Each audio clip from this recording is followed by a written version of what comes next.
Hi there, you're watching Arizona Palms, and today we're going to be running through the Dell Latitude C600 laptop from the year 2000.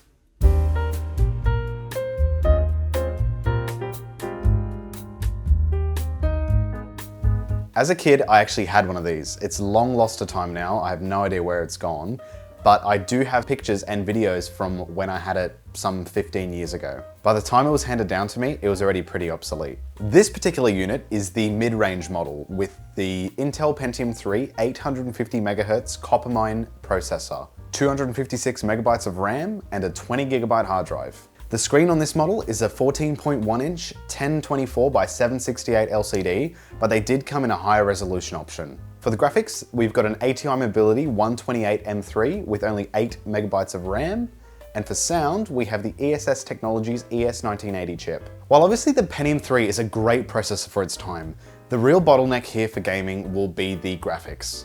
For those of you who may be unfamiliar with Dell's Latitude line of laptops, while designed to meet the needs for portable computing users, they're generally tailored towards businesses. Where they lacked style and aesthetic, they made up for in reliability and performance. The C600 had some very attractive features for corporate environments, such as the docking station capability and inbuilt 3Com networking, which offered a 56K modem and 100 megabit Ethernet right out of the box. Also very useful are the two hot swap bays that you get on the front of the laptop. The left side here is reserved for batteries only, while the right side lets you insert a second battery for double the battery life, which is estimated to be somewhere around 8 hours, or you can use it for removable storage. My particular unit here has the DVD drive option, which is 8 times read speed, but they also had like a CD-RW option, there was the floppy disk option, and even a zip drive option. Funnily enough, Amazon still has the listing for the zip drive option, and no, it's not available for sale anymore. Also worth noting is that they shouldn't come out this easily. It's just that as soon as I got this laptop and took these modules out, the clips flew right off. I/O is plentiful on the C600. You get infrared, headphone and microphone ports, the previously mentioned networking ports, S-video out, and 2 PC card slots on the sides. The back gives you serial, parallel, docking station connectivity, PS2, USB 1.1, and VGA. I'm not a very good typist despite using computers for most of my life, but I found the keyboard to be pretty good. Then again, my standards are pretty low. I could use a rubber dome keyboard or a mechanical keyboard, I don't really care. Your pointing stick option was the Dell dual point system, which sported both a trackpad and a pointing stick. The trackpad is actually fairly nice to use despite its smaller size, and the stick is okay too. Maybe not as good as the IBM TrackPoint, but still very usable. My particular unit actually suffers from a drift issue if you use the pointing stick too long, but that's to be expected from something almost 22 years old. The inbuilt microphone in this laptop was more than certainly an afterthought when it was designed. Because it's a cheap, simple electric microphone, it picks up every single whir and click of the hard drive. Let's give it a listen. This is probably the worst microphone you've ever heard in your life, but don't blame me. As you can hear yourself, I don't think this was intended for anything more than recording voice memos. And as for the speakers, well, let's give them a listen.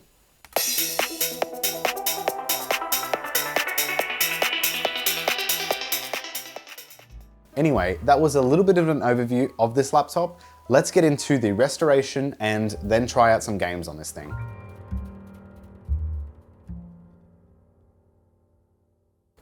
So with this laptop, I've got a couple of accessories to go with it. First up, I've got the quick start guide for Windows 2000 Professional. So these are like an OEM exclusive book that comes with the operating system. Basically just goes through setting it up, if you're installing it from scratch, what to expect, things you need to be prepared for, yada yada. I've got the Windows 2000 installation CD. Next, I've got the C600 resource CD. So this has your like device drivers. What else do we have on the list here? So we've got device drivers, diagnostics and utilities, and online documentation. Definitely gonna have to give this a go. Next up, I've got Intervideo WinDVD 2000. I believe this does what it says on the tin. Definitely gonna have to try that out because my C600 here has a DVD reader in it.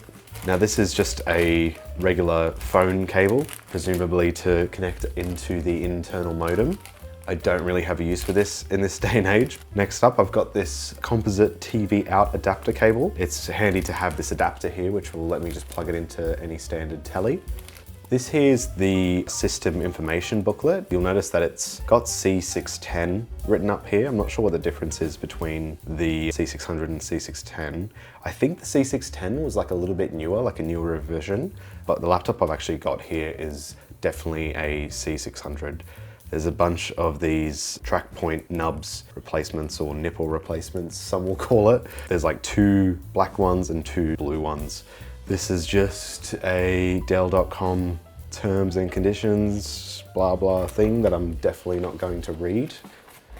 We've got a Dell Latitude system information book, and then we've got a Dell installed Windows 2000 professional setup guide. Now time for the moment of truth. Let's try starting up the laptop.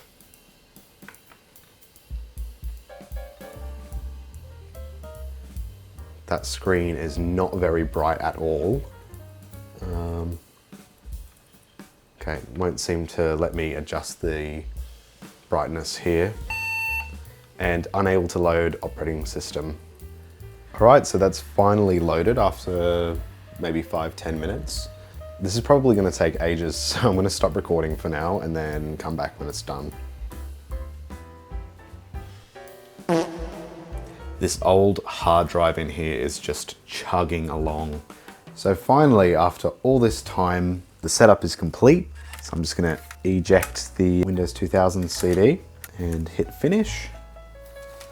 All right, let's get some drivers installed. So I've got the C600 resource CD here. I mean, you can go on Dell's website and there's always a chance, even if the computer's really old, that the drivers will still be online, which is really, really cool of Dell. Just doing these ones here. I might just start off with the video drivers. Okay, so just rebooted after installing those video drivers and met with a blue screen, which is not a good sign. I don't know, it might just be the driver, it might not be a stability thing.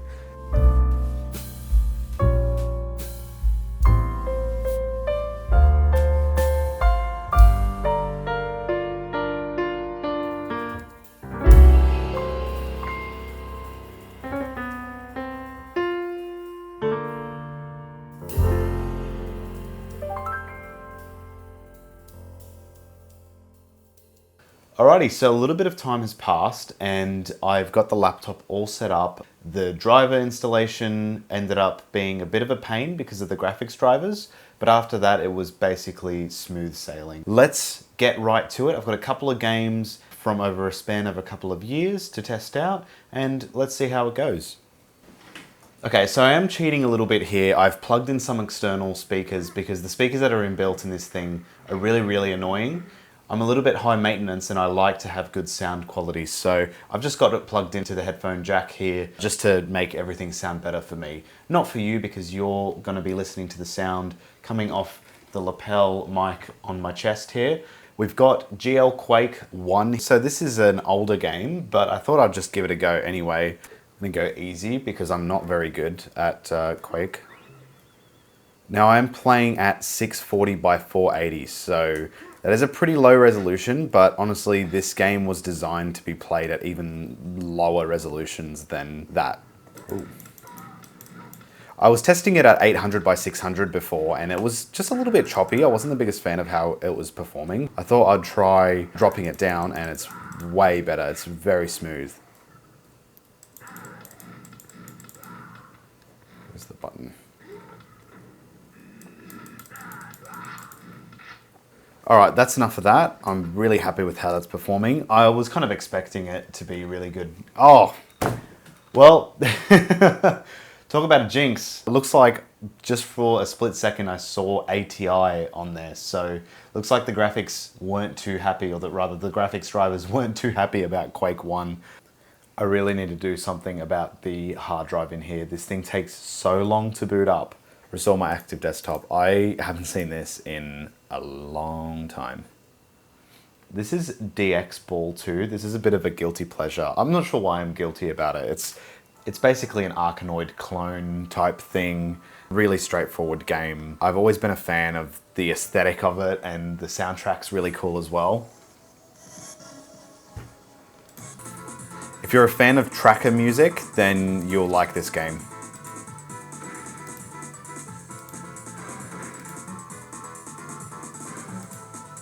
Oh shit.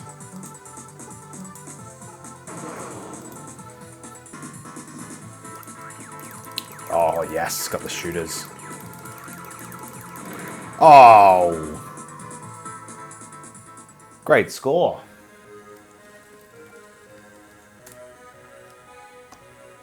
Nilbert Nullingsworth. So we've got Half-Life 1 here, the original Half-Life. And I'm going to try this at 800 by 600 using OpenGL. I think that might be a safe option. Let's hope it doesn't crash our system. So just running through this first part of the game, I'm really happy with how it's performing so far. I'm noticing a little bit of frame drop when things like explosions and the like happen, but that's completely fine. I can live with that. This isn't normally how I'd play, but just because I'm doing it for the sake of testing this laptop, I am just sort of rushing it. And I'm stuck on this head crab. Very good. I'm completely stuck on this head crab. Oh. Okay, I've soft locked myself here. Oh well. Anyway, I'm pretty happy with how Half-Life performs on here. I'd say I could easily go through the whole game just on this system. This is Diablo 2, a fantastic game from the late 90s. I don't believe it relies on very much 3D acceleration. I used to play this game a long time ago on one of the old iMac G3s, the later slot loading revisions, and that thing was, you know, a piece of junk when it came to games and stuff. But this is running really well. I'd be more than happy to play this game. Even on this screen, it looks fantastic. I believe this game is locked at 640 by 480. The panel is scaling it really well. I'm really happy with how it looks. You can see here, I can scale it down so it's pixel to pixel, and it looks fantastic here, but obviously I don't want this border around. That's kind of a nuisance. But you can, yeah, easily switch it with F and F7. I really like that feature. Now it's not doing it. Takes a few goes by the looks of it. Here we go. A couple of demons. Gotta get that loot. Oh. And they're running off. Ooh, potion. This is one of those games that if I start playing for more than a minute, I'm just going to get hooked and I won't be doing anything else for the rest of the night. So I better quit before it gets too crazy. This is the original Midtown Madness. This is designed for Windows 98 systems. It's a software rendered game, so it doesn't rely on the graphics hardware. It's completely running off the CPU. Beginner's luck. It's high noon in the Windy City. Get ready to head downtown for a showdown.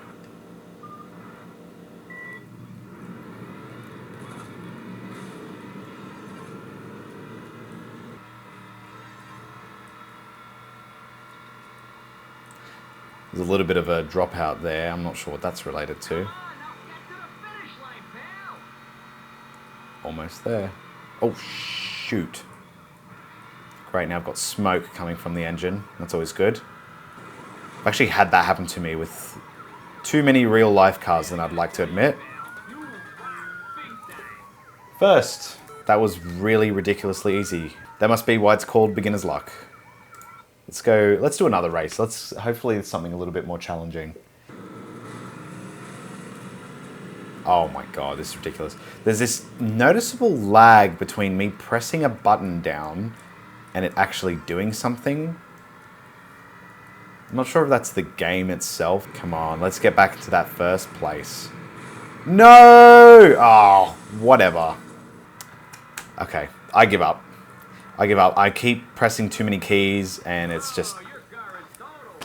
Yeah, totaled my car. Okay, I'm quitting that. Rage quit. Okay, next up, I want to try Unreal Tournament. This is a fantastic LAN party game. Always a hit. The music in this game is just fantastic. I want to turn it up. Oh, shit. Ah, okay. I'm noticing this lag, and that's not me blaming my bad FPS skills. That's genuine commentary on the performance on this thing. Oh my god. Oh, very good. Oh! Killed my own dumb self.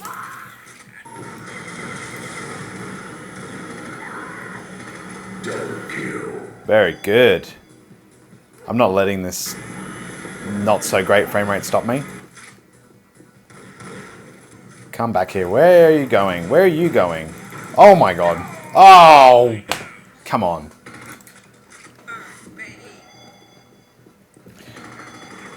Alright, I think Unreal runs... It runs pretty well. I think I'd have to say I might just try dropping the resolution down to 640 by 480. See if we can sort of negate those little drops of frame rate whenever I'm seeing a bit of action. Oh.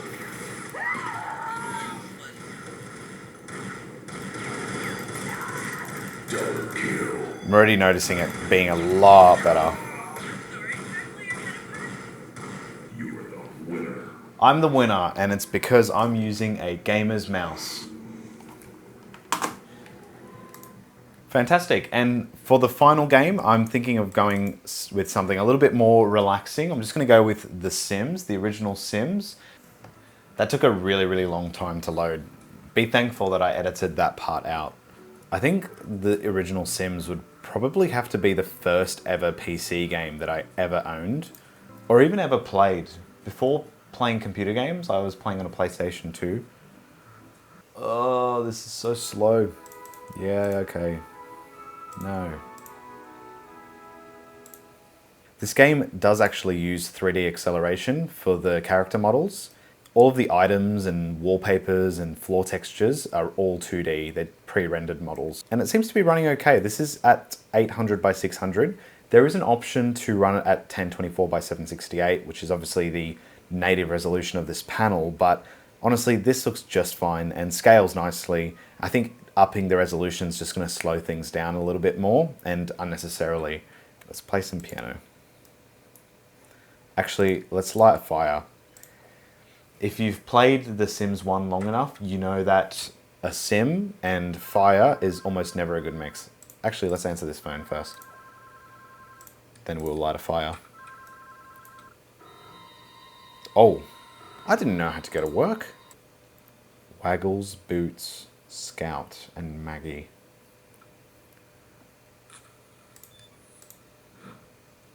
Oh, there you go.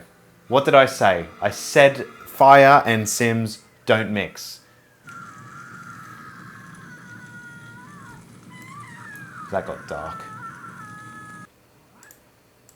Let's quit that. I'm not going to save it because that was depressing. This is Fruity Loops. This is a program which lets you make your own music. I'm going to pull up just one of the sample songs that they have here just to see how the system can handle it. And hit play.